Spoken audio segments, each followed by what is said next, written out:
Hi guys, welcome to our resources. Today we're going to talk about how to make a basic resume.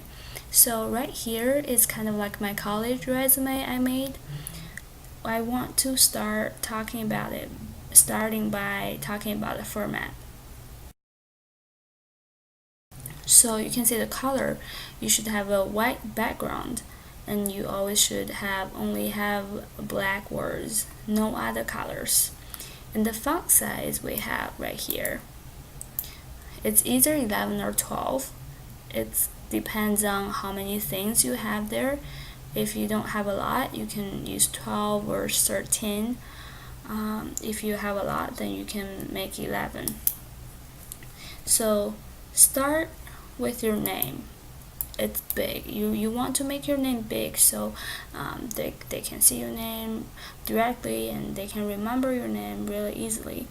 And then you have your contact info, your phone number, and your Iowa State email address. You want a professional email address on there. And then your content. So you want to start with the education.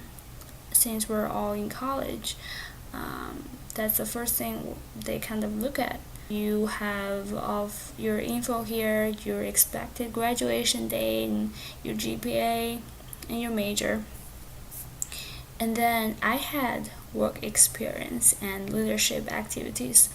I broke those two categories because it just depends on how I define them.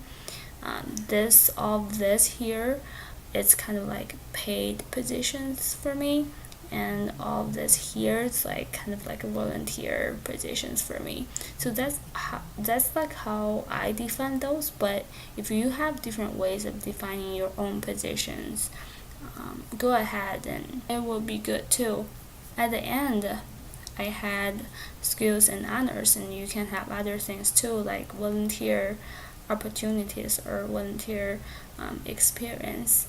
And it's basically the last section. It's kind of like you want them to know you other from your job. It's like you want them to know you as a person, what you can bring it to the table.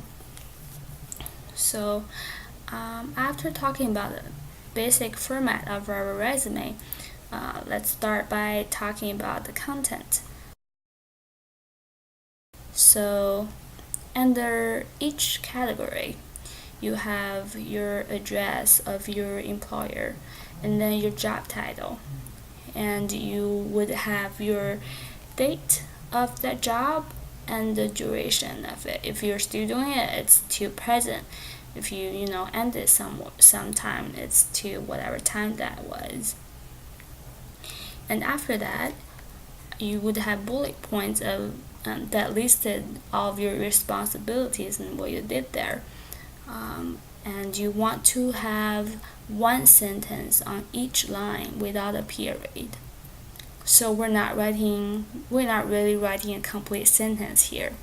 We always start by a verb, and pay attention that verbs are really important here because it shows you how professional you are as using words.